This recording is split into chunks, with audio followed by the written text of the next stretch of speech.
അതെ, ഈ യുഎഇയിലുള്ള മിക്ക ഭർത്താക്കന്മാരും ക്രിക്കറ്റ് കളി ഭ്രാന്തന്മാരായിരിക്കും. എൻ്റെ കെട്ടിയനും അതുപോലെ തന്നെയാണ്. എത്ര വയ്യാതെയാണ് ജോലി കഴിഞ്ഞ് വരുന്നതെന്നുണ്ടെങ്കിലും സൺഡേ എന്നുള്ളൊരു ദിവസം ഉണ്ടെങ്കിൽ രാവിലെ എഴുന്നേറ്റ് പോയിരിക്കും. അത് മഞ്ഞാണെങ്കിലും ശരി, വെയിലാണെങ്കിലും ശരി. ഞാനിവിടെ വന്ന ടൈമിലൊക്കെ ഞാൻ ജിഷ്ണുവിനായിട്ട് തല്ലൂടാറുണ്ടായിരുന്നു. ക്രിക്കറ്റ് കളിക്കാൻ പോവാണ്, ഞാൻ ഒറ്റയ്ക്കാണ്, വേറെ ആരുമില്ല കൂട്ടെന്നൊക്കെ പറഞ്ഞിട്ട് ഞാൻ വഴക്കുണ്ടാക്കുമായിരുന്നു.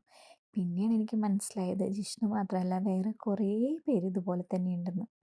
സത്യം പറഞ്ഞാൽ അവർക്കിതൊരു എൻ്റർടൈൻമെൻറ്റ് മാത്രമല്ല, ഈ തിരക്ക് പിടിച്ച ജോലിയുടെയും ലൈഫിൻ്റെയും ഇടയ്ക്കൊക്കെ ഒരു സ്ട്രെസ് റിലീഫ് കൂടിയാണ് പലർക്കും ഈ ക്രിക്കറ്റ് കളി.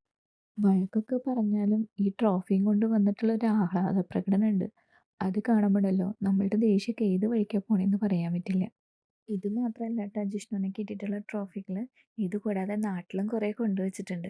ഇപ്പം ഞാൻ വഴക്ക് പറയുമ്പോഴേ അടുത്ത ഡയലോഗ് വരാം, മോൻ നടക്കാനാവട്ടെ, ഇനി അവനെയും കൊണ്ടാണ് ഞാൻ ഗ്രൗണ്ടിൽ പോകാന്നാണ്. അപ്പം ഞാൻ പറയേ, എന്നാ പിന്നെ അച്ഛനും മോനും ഒരുമിച്ച് വഴക്ക് കേൾക്കാന്ന് പറയും ട്ടോ. എന്തായാലും ഇനി എത്ര എത്ര ട്രോഫികളാണാവോ ഇതുപോലെ വരാനിരിക്കുന്നത്.